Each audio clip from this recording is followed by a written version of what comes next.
They were sending out new emails, new features. After 2 months, I said, you are killing my costs, man. You are killing my cost of goods sold. Every time you update your software and you change something, I have to learn it and teach my team. Or they log in and record a session and everything is different. They took the timer off for 2.5 months a couple years ago. Tell me you don't know anything about recording without telling me you don't know anything about recording. They added balloons. They added all this crap that no agency is ever going to use, and then they turned around and said from $400 a month to $1,800 a month because now you have emojis and balloons and you can make magic clips. And I was like, I'm an agency, we use Adobe, I'm never going to use your shitty editor, and I'm never going to give you $1,800 a month. You're working for the investors, you're not working for the people, and I don't care about all those features, man. I need to be able to hit record and stop, and I need a counter. That's really all I need you for, dude. Solo podcasters are gonna use those features, but enterprise people aren't. You jumped the shark, man, big time. Stop, man, that's all I need. Absolutely. Molly Ruland, located in Costa Rica, but own a DC-based business. I've owned a multimedia company for 25 years, primarily focused on podcast production, growth, and booking currently, primarily for business development and lead generation. And you also wrote a book too. Can you tell me a little bit more about that? I sure did. I actually just co-authored a book with 9 other women who also are very passionate about sales, and that just came out. We are actually #1 in small business, I think, or home small. I'm not Oh, sure, cool. but we're doing well, so that's a win. What's co-authoring between, like, what's that project look like with 9 people? Like, I always wonder, like, what the co-author process looks like going into a This was book. Oh, go ahead.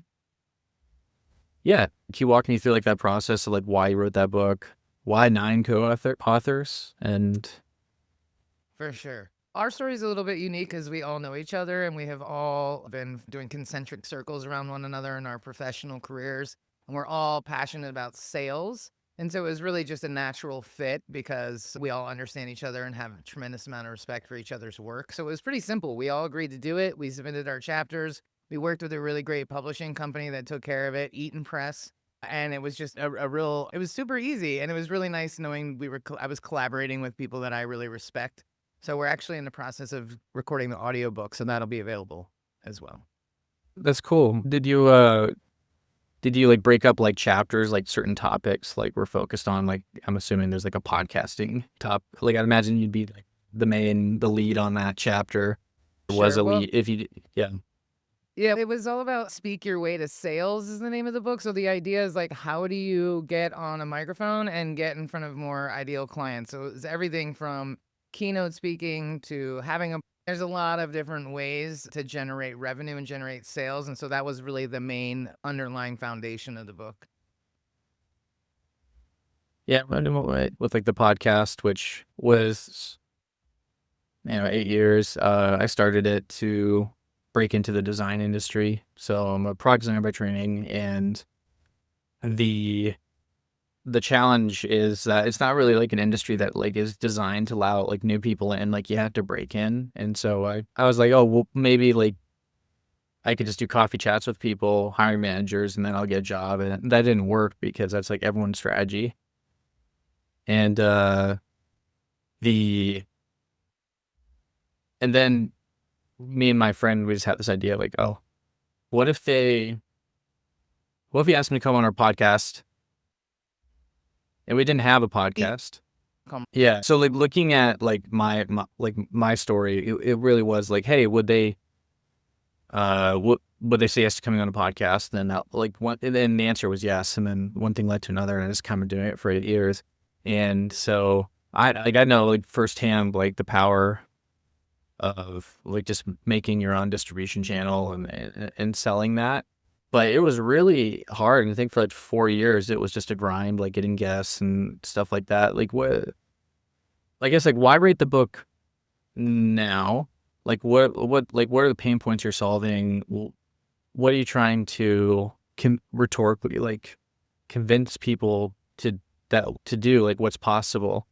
Because it's not for like the faint of heart. Like you have to, really commit to this thing. It is like tough to like get off the ground, but when you do have it, is fantastic. So like, why now? And we could go from there.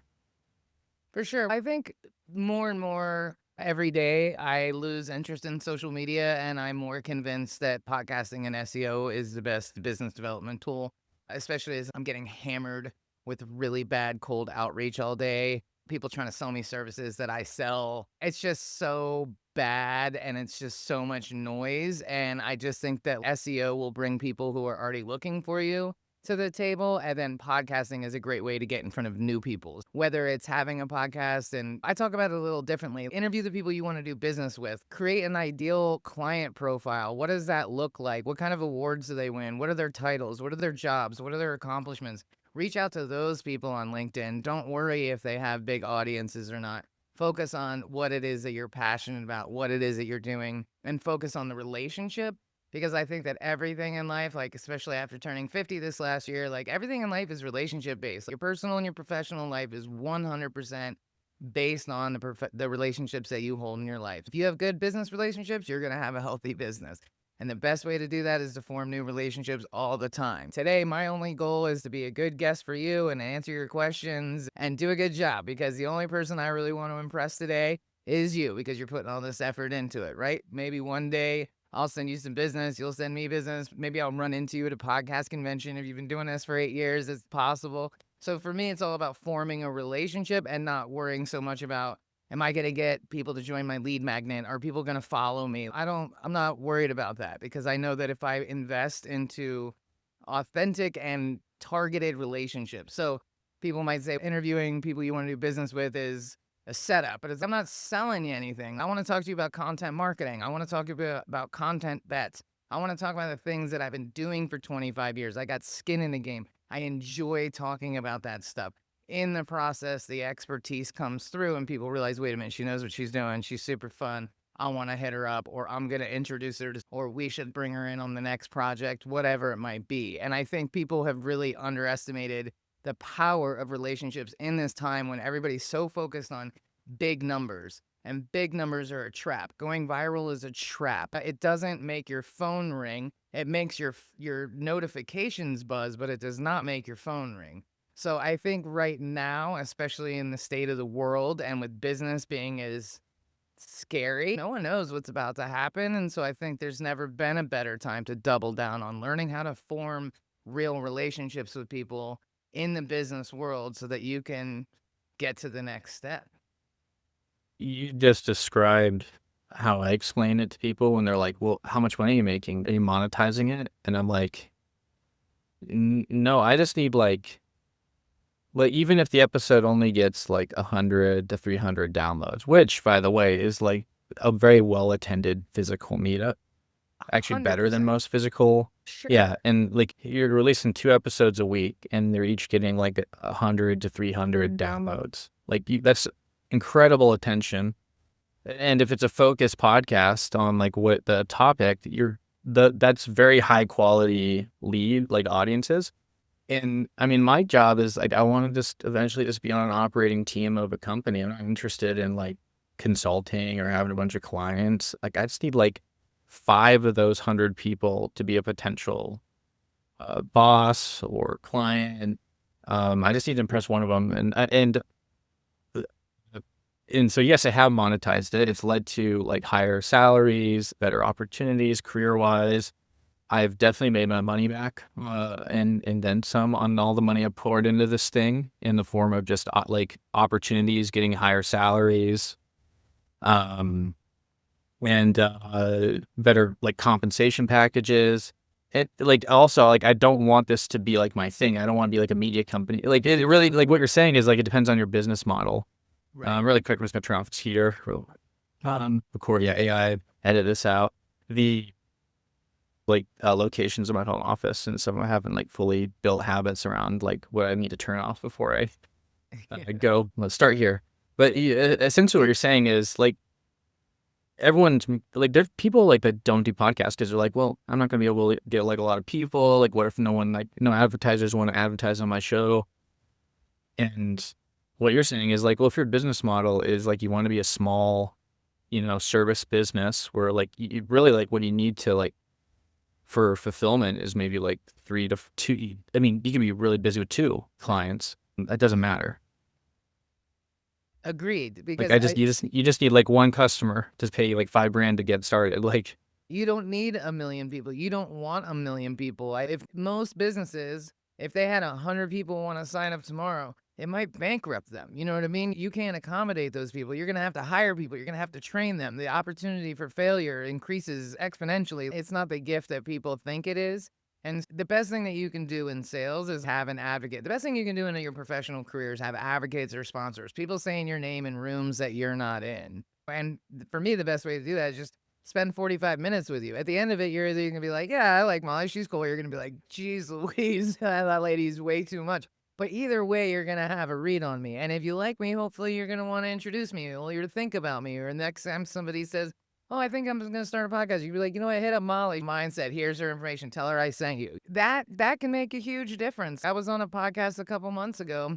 The day it went live, I had 10 LinkedIn invitations. I had a discovery call booked, closed a $100,000 deal 3 days later. And the guy was quoting me on the sales call from the podcast interview.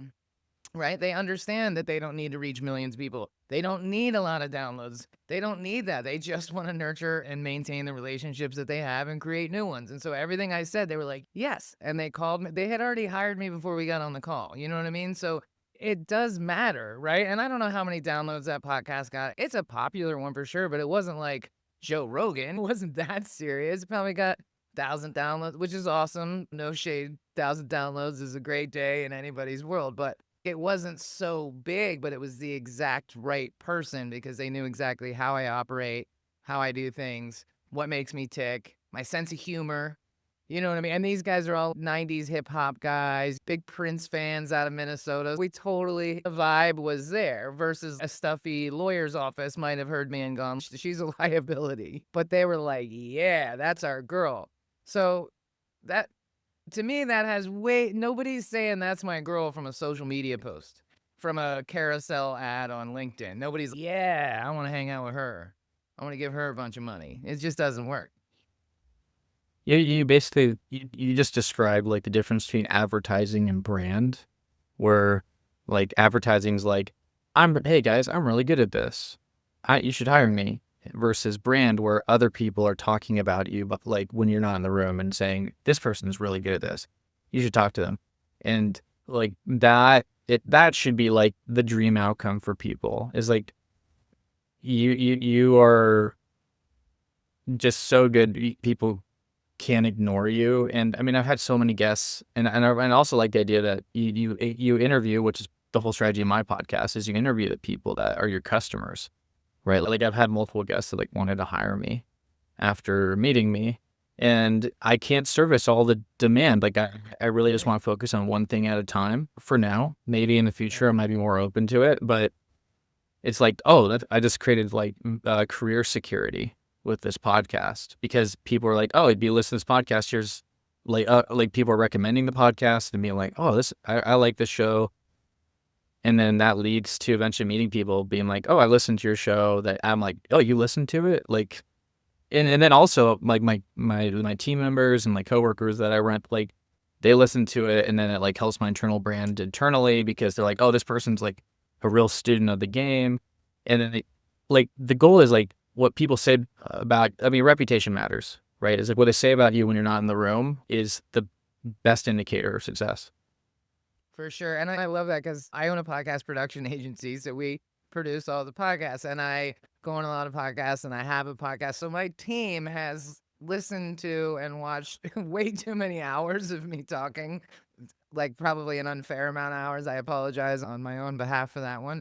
But what it means is they totally understand why I do things. You know what I mean? They understand from working with me, but they also hear me reinforcing that constantly in the things that I talk about and how I care about them, and I care about the clients we work with. I care about our tagline is listening is the revolution. You know what I mean? We're not like a strictly sales company. There's something that matters under that. You know what I mean? A lot of my employees are in the Philippines, and they had a earthquake 4 days ago. You know what I mean? Then we had an earthquake last night here in Costa Rica, and we're all in a group chat like, hey, everybody okay? So even though we're in different places, they know that I actually care, even if I'm not forcing them into meetings every week and acting like a normal boss. It's no, they know exactly what I'm out here doing, is advocating for all of us.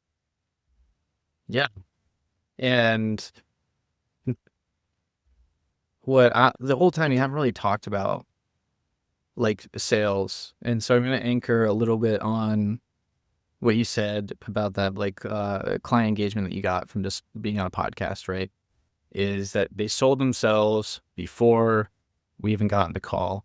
And selling usually means like, oh, you're talking, you're advertising, which is definitely a way to get sales. And I think maybe the best way to do it, if you're like selling a product and indeed economics require you to like hit a large group of people and you can run ads. But when it comes to just selling yourself, like the best kind of like sale is when they sell themselves because the offer is so good and so well articulated that like by the time that they're on the call, they've already sold themselves. And so like a personal story of mine is like when I got like a car, went to this dealership, I researched the hell out of the car. It had great reviews, like it had a great reputation. And so I by the time I was there, and it's this company local to Utah. It's called like EV Auto. It's just used electric cars. And I just heard all these great things about like the Model Y and how reliable it is and how affordable it is. And at the time, thanks to Elon, like he lowered the cost of it through like some reputational things he did, but it like made my Model Y cheaper. But it was such a good, reliable car, like universally, like its brand was great. That like when I saw the one on the lot that I wanted, I just was like, I want that one. Like basically the salesperson was just taking my order at that point.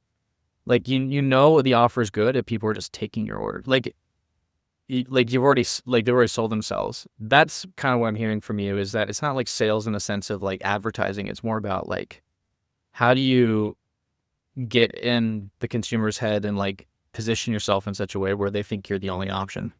A lot of it is just makes sense. Like, we've all been there where we're listening to some people talk or reading a newsletter and you're like, dude, you don't even make any sense. You are using so much jargon and talking in circles that you're just using these catchphrases that don't make sense. So speak in just regular person's terms instead of the catch marketing buzzword or digital attribution, ad attribute, like all these, like it just doesn't, if it doesn't make sense to people, they can't see themselves in it.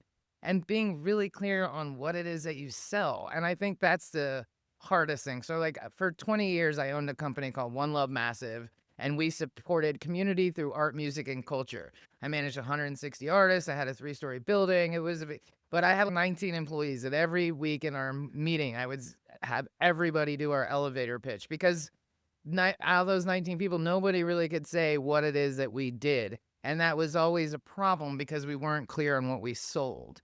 So with this company, I'm very clear on what I sell. I sell podcasting as a business development tool. I sell podcast booking, and I sell podcast growth, period. And that's all I talk about all the time. And it's very simple. It's the same system I set up 8 years ago. We do the same thing. We've just gotten better. We're delivering more, but it's the same concept over and over again. And there's a lot of clarity there. So that way, when people think about me, they think podcasting, whatever it is, podcasting, they're like, oh, you got to call Molly. And if anybody Googles me, they're going to hear the same interview that I'm having with you, a slightly different version of it, 27 other times on 27 other podcasts that I've been on, because my message is clear: form relationships, interview the people you want to do business with. You know what I mean? Relationships. So I think when you're simple and clear and your offer is something that people need too, right? You got to have some demand if you want your supply to go off the shelves. And I'm not going to say that I'm the smartest person in the room because I knew that podcasting was the best bet. I'm just real lucky right now that podcasting is maintaining. I got lucky in a pandemic because a lot of people shifted to that. And now I'm getting lucky because it's such an influential thing. But it's not like I had the vision to do that by any means, but it's working right now. If 6 months from now, nobody wants to listen to another podcast again, I'm going to adapt into something different. But right now, this is what I sell and everybody knows it. You know what I mean? It's really that simple. So there's a lot less sales because it's more referrals. It's more people hearing me speak, and I'm resonating with them. Because if you own a business, you understand how hard it is to get leads. You understand that close rate, and you understand the value of relationships. You know that a couple referrals can change your bottom line for the year. So when I catch that person in the moment that they're looking for those things, then everything I say resonates with them. And I've just polished that over the years to be quicker and better and faster about it so that it's clear as possible. Like I interviewed somebody yesterday and she said the biggest goal you should have is that everyone should know exactly what it is that you do, what it is that you offer. And I was like, I have a bunch of people on Facebook that follow me have no idea that I own a podcast production agency. And then all the people on LinkedIn do. And she was like, you got to fix that, right? So it's like making sure everybody knows what you do is really important. Yeah, like having very clear positioning and then like refining and cementing that positioning over a long period of time is what creates a brand, which isn't like branding, like the artifacts, the posters, the website and stuff, but the brand is like, what is the idea people have when they think about this person? And you can't do that unless you like stick to like this, like the same like core positioning for a long period of time. And eventually like that cements, like you have to like make a call and like choose who you're not going to serve, which 100%. actually just listened to this podcast with Tony Fadell. Like he was like the iPhone, like one of the co-inventors of the iPhone, was VP of the iPod for a while. And he was just saying like, you're seeing it with OpenAI right now and Anthropic. Like when OpenAI started, it was growth at all costs. They were like, they had a video app, they had like sex chat, and like they just did all these things.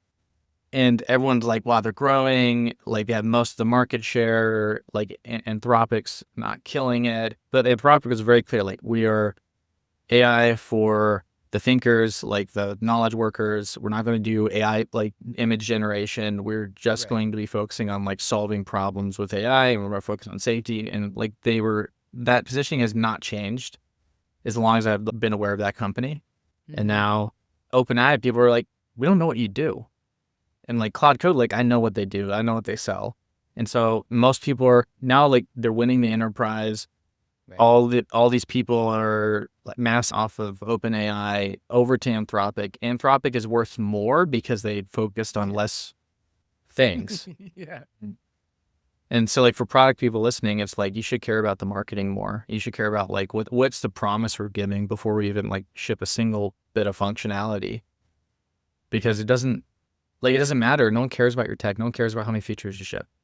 Yeah, a perfect example of that too was like in the pandemic, everybody was like pivot, and I was like adapt. Don't pivot. Don't change what you do. Adapt the way you do it. So a bunch of people let go of their brand in that whole mess. It's like, things are just different right now. Adapt. Don't pivot. And I think that really matters. And yeah, you have to be really clear on what it is that you're selling, right? And that's such a great example because Claude, I recently went to Claude. I dumped ChatGPT with the whole surveillance stuff with Trump and all that. And then I was kind of detoxing. And then a buddy was like, you got to get on Claude. And now I'm like having dreams about giving Claude prompts. The amount of stuff I've done in the last 3 weeks with Claude is like, it's like working with a team of engineers versus like a high schooler, like a ChatGPT. I can't even describe how much better it is, but it reminds me of Riverside, right? The video, they were great. They were the first one to do things the way they were doing. They had great video. And then every week, they were sending out new emails,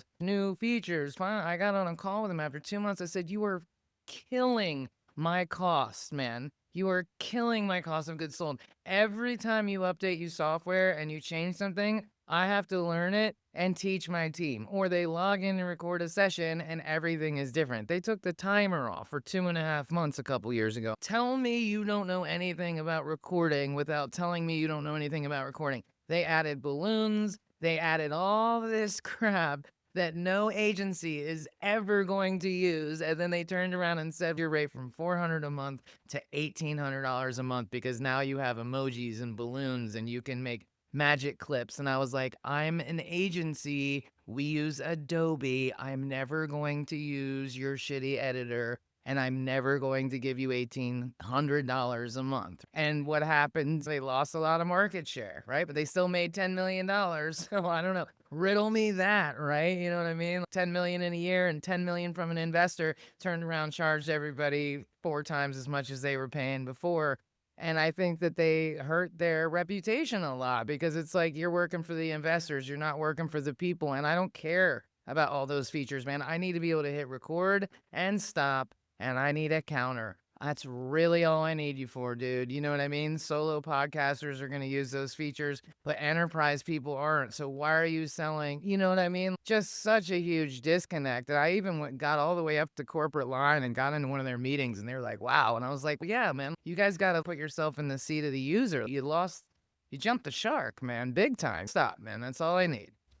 Yeah. Like, there was probably some PM that thought like, hey, we could justify charging you more if we just add more features rather than like worrying about like value, like making a more reliable tool. Like we stop.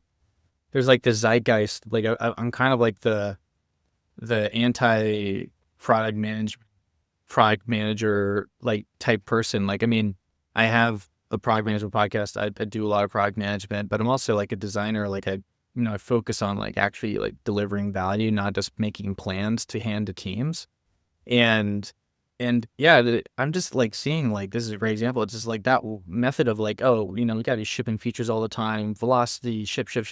That is just like this performance theater that is mostly for investors, right? And especially if it's like a venture-backed company where you're like trying to like impress investors, you have something to tell at the next board meeting rather than like pointing at like revenue.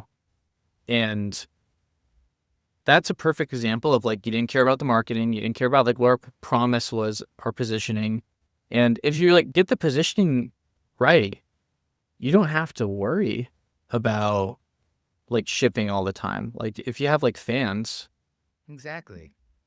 of the show, then like, yeah, like you, yeah, like, I mean, if you have a fan of the podcast, like it doesn't matter if, like, they'll continue to pay you more. But like, yeah, like that's a really great story for the audience here, because I just keep like telling people, I'm like, hey, like what's the offer? And they're like, well, that's not our job, that's marketing's job. And it's like, okay, what are the requirements for finance? Like how we're going to like collect revenue on this feature? Oh, well, that's accounting to figure those out. And I'm like, then what's your job? Right. Right. Yeah, there's like a real disconnect because it's like, why would you? And I was already paying $500 a month for basically Zoom. I was already giving them too much money. And then I was like, on principle, I can't give you any more money. And I left them for a few years. So they lost $6,000 a year off of one account from getting greedy, you know what I mean? And trying to charge me for stuff I don't need. So it's easy to do that in any business. Oh, I'm going to add this, I'm going to add that, especially with AI. You're like, oh, I can do all these things. If you can't do it consistently, if you can't create a system around it, and if it doesn't have any real value, then you're just cluttering the inbox and you're training people, including your clients, to ignore you. Right. And that's never the goal, right? Like just do things really well and do them consistently. Be very clear about it. Yeah, and that's boring. I mean, in a lot of ways, that's like boring to people, but like that's what owning a business is. If you're bored, go be a serial entrepreneur. Go start another business. Like, if you like the adrenaline of making the thing, eventually, like the business gets to a point where it mostly just needs to be managed and like incrementally improved over time, like optimizing for feature richness, right? Like there's only so many things you could do with like a podcast editor. Right. Like, the core job is editing the podcast, but yeah, like I've been using the script for a very long time and they haven't like really, I mean, like when they do improve things, it's like a very small iteration on like the core experience. It's never like this huge, like we're going to just completely disrupt your workflow. Right. So for people that like are listening and maybe like they're not ready to like hire an agency, but like I think of it like the Alex Hermosi thing, like, you sell the implementation, but like, there's no secret about like the podcasts are valuable. Like you sell like the guarantee of like success with less pain. But like for someone that like wants to start a podcast, maybe doesn't have like the budget to hire an agency yet, but like they know like intellectually that's like the right way to go. Like how would you walk them through like just getting started in the first place? I would encourage people to do podcast booking first. Go on some other people's podcasts, especially if you've never done a podcast. It's a lower barrier of entry. It's cheaper. It's easier.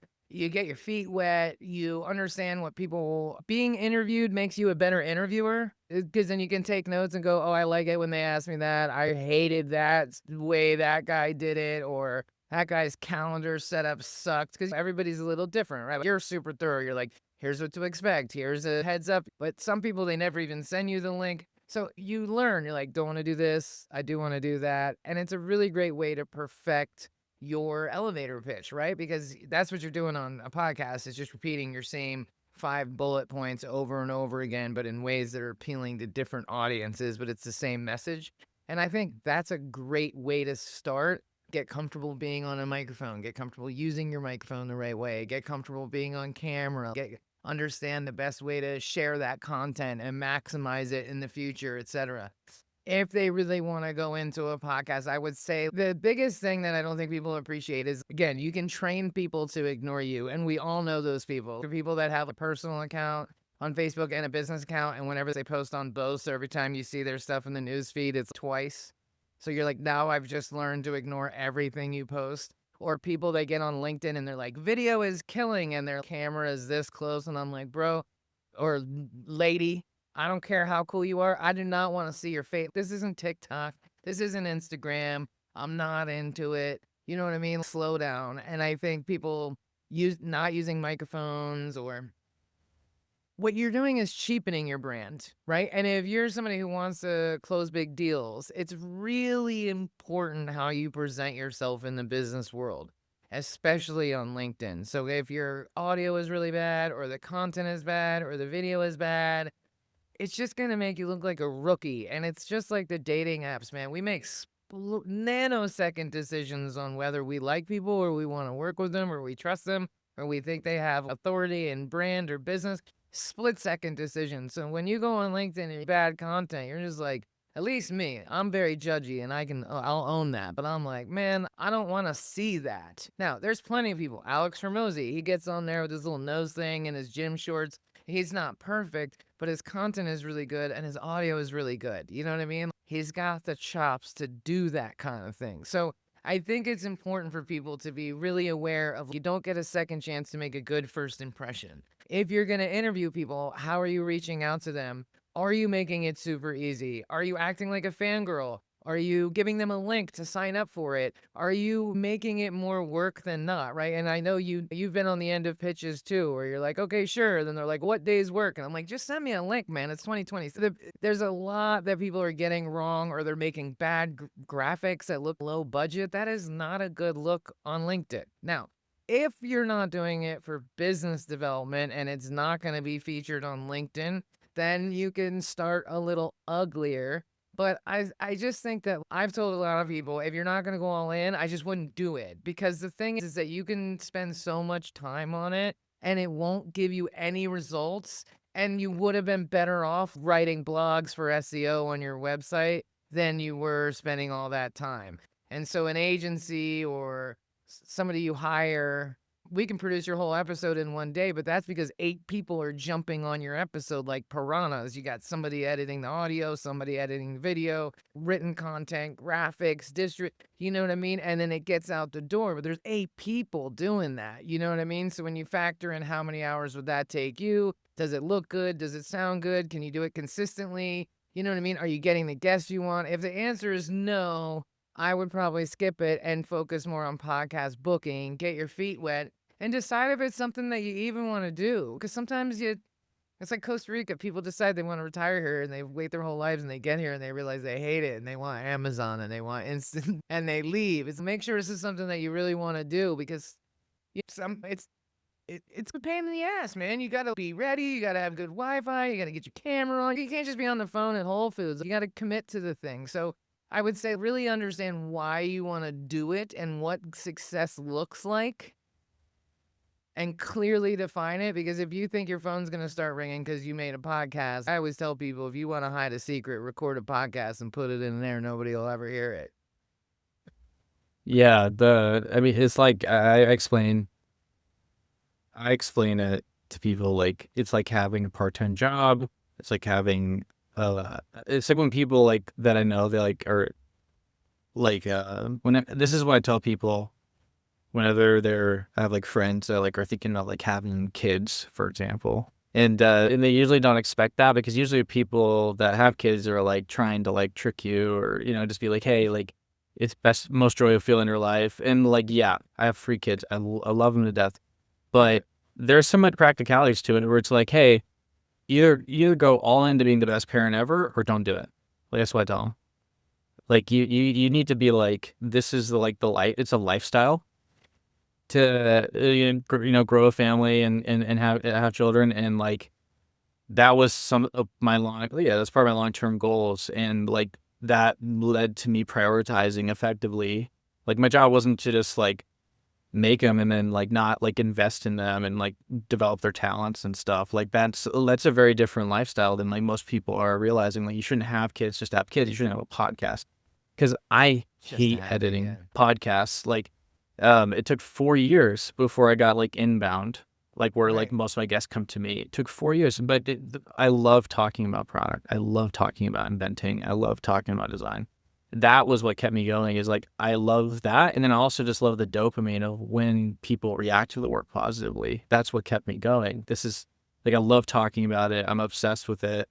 This is a tactic for like, podcasting is a tactic for an obsessed person or someone that is like economically in a place where they can hire an agency who is obsessed with podcasting to do it for you. Right. Like, but like, I don't recommend my path to anyone unless you're like really obsessed with the topic. Like, and like David Senra, like Founders Podcast, like it was like a true crime podcast. He didn't interview anybody. He was just like talking about books that he read because he was so passionate about like biographies of entrepreneurs. And like that podcast proved like crazy. Now he's doing interview podcasts and like a different but if you're not obsessed with it, but you want to use it for biz dev, I highly recommend just like hiring Molly here and her agency, because like they're obsessed with it.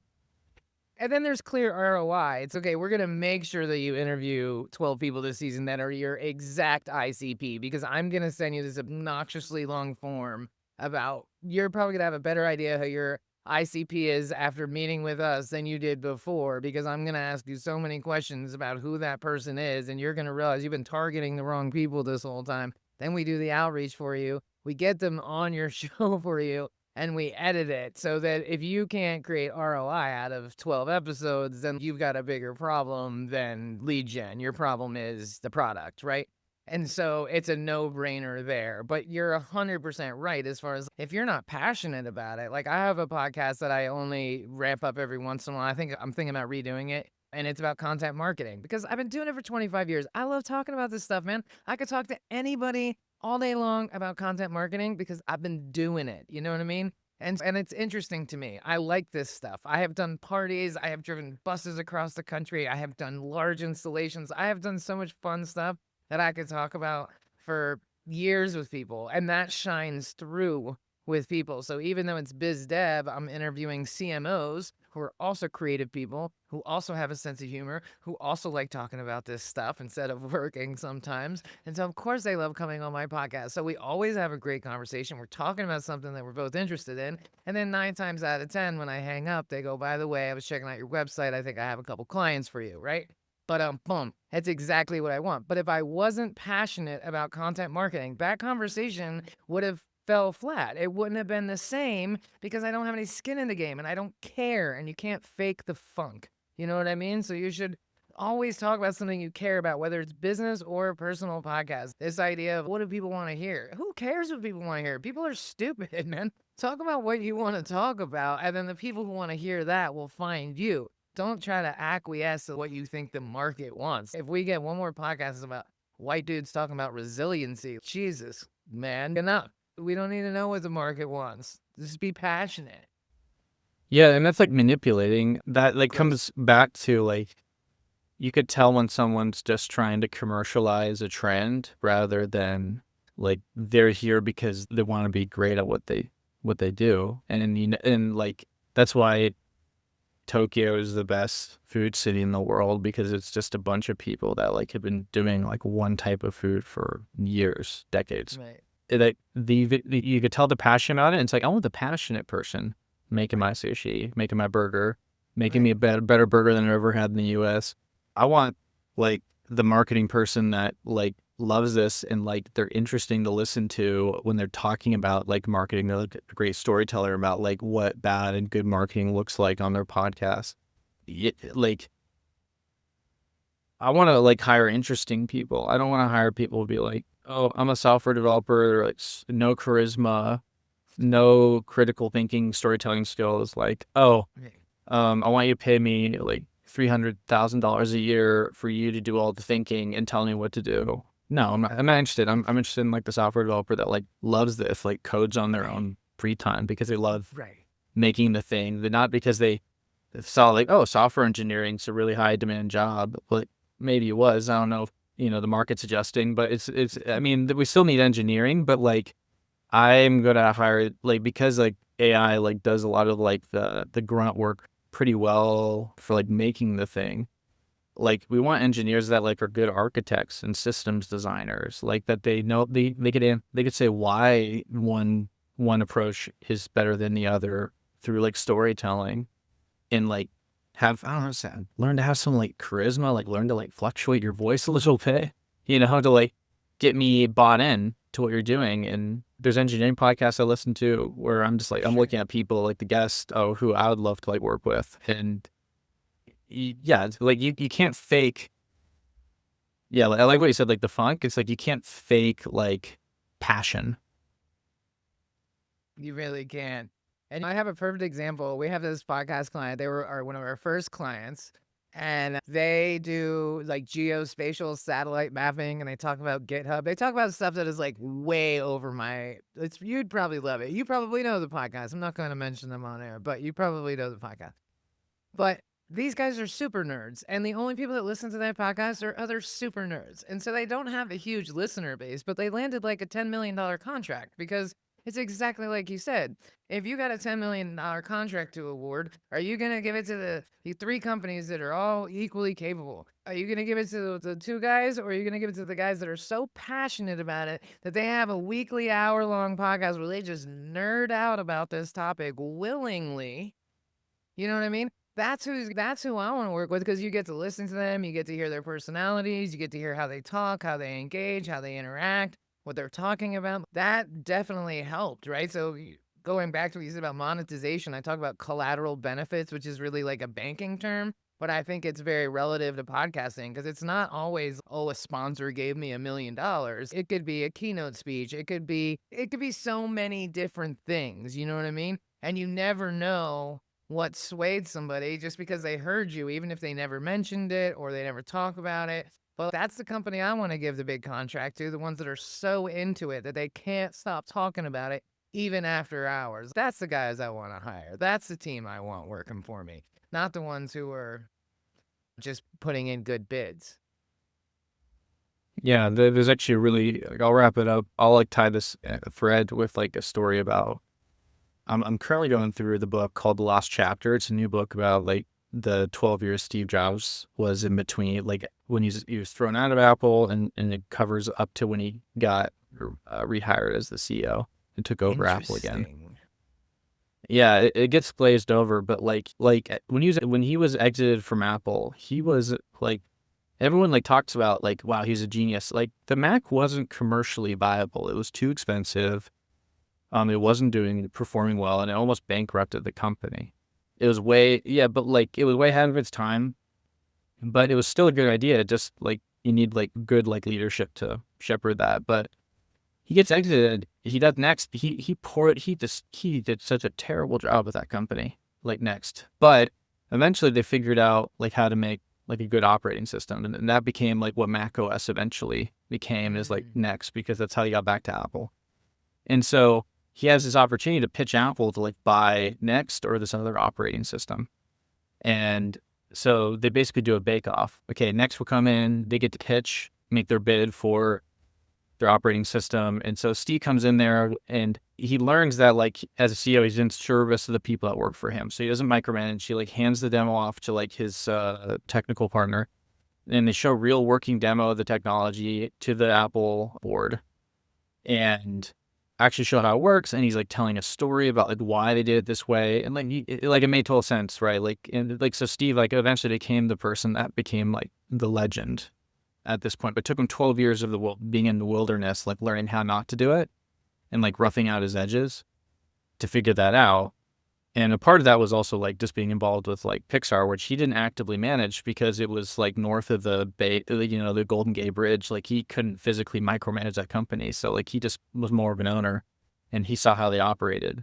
And anyways, like they do their pitch, and then the CEO by himself comes in to do the other company, just comes in there by himself. He just says like, my technical people talk to your technical people and they understand it. So like, give me the bid. And the rest is history, right? They're like, Next showed us a working demo. So, and like they gave a compelling vision, and it's Steve, you know what I mean? You could say it was Steve Jobs, but like they also these are the same people that threw Steve Jobs out. So like they were very skeptical when he came back, Right, but they were just like, wow, he's a lot more. Yeah, they're like, wow, like he's way more mature. He's way more articulate. He's not like a dick. Like he's considerate. Like, like he there's a lot of growing up he needed to do, but like that, like there was more passion, and you couldn't fake that, and it was very apparent, and that's why the other team lost, and why we have like the Apple we have today, right? Molly, do you feel like there's anything that hasn't been said that should be said before we sign off? I'd say go out there and get on some podcasts and form some new relationships, because I think the unexpected gift of podcasting is it's just nice, especially in this digital world. We're all separated. It's nice to meet people, new people, and spend an hour with somebody and chop it up over something that you find in agreement or you're both passionate about. That has value. And as we get increasingly separated from one another, I think that these real moments really make a difference in your own fulfillment. And I think that people would be surprised by what they learn about themselves in the process. Give it a shot. See what happens. Like how I like mentally like tricked myself to like do more podcasts, because like I'm an introvert, so like this isn't exactly like the hobby that an introvert does. But I just think of it as like, well, I like talking, having interesting conversations. It's just a coffee chat. It's just a coffee chat. And then like I flip it when I'm doing like a job interview. I'm like, it's just a podcast. I'm just getting to know the people. Like it's just a podcast. Like like I'm being curious. I'm interviewing them. I'm being interested. Therefore, I'm interesting to them. And like it's just, think of it like networking, and like you're making good use of the time by recording it and sharing it. Like I 100% agree. Also, like the benefit of like COVID is everyone got used to like doing virtual calls, and so I'm talking to people in coast. Like before COVID, I was doing like in person, like driving to people's offices because everyone was doing in-person meetings, and then COVID made it so I could talk to people in Costa Rica or Australia or Europe, and I just like how fun it's been on a worldwide network of people. Yeah. For sure. I have a political podcast that I don't talk about as much because it's more of a passion project. And I'm interviewing all these amazing people that are like running for office, and that has really helped, because I'm like, hey, 2 hours a week, I'm spending time with people who are like actively working in their community, making a difference, doing something positive. And it's, oh yeah, the world isn't totally messed up. There's still good people. And that has so much value, even though that podcast will never move the needle for my business. It doesn't matter. It still has a lot of value, because at the end of the day, man, we're pack animals, you know what I mean? And we need each other, and we're going to need each other more than ever. It's a good exercise in humanity either way. Love it. Molly, thank you so much for coming on the show. How can people find your work? How can people reach out to you if they're interested? Absolutely. It's super easy. If you go to the website, it's heartcastmedia.com. And if you go to /friends, because we're all friends now, you can see all my little links and everything. It's super easy to connect with me there, book a meeting, whatever you want to do. And then, of course, you can check out the website while you're there. Fantastic. Molly, thank you so much for coming on the show. You have a good one. Thank you. You too. Thanks for having me. Hey listener, thanks again for listening to The Way of Product. As we power down today's session on the fusion of creativity and technology, let's solidify the energy you've gotten from our dialogue today. If you've gleaned insights or strategies that could turbocharge your projects, I have a small but powerful ask. Swing by the platform where you're hearing this and leave a review. Think of it as your digital high five to us. It's a fuel that propels this content to more creative technologists like you, amplifying the impact of the shared knowledge. So until our next interview, keep pioneering and pushing the envelope. Thanks again for lending your ears and your imagination to our community. Catch you on the next download.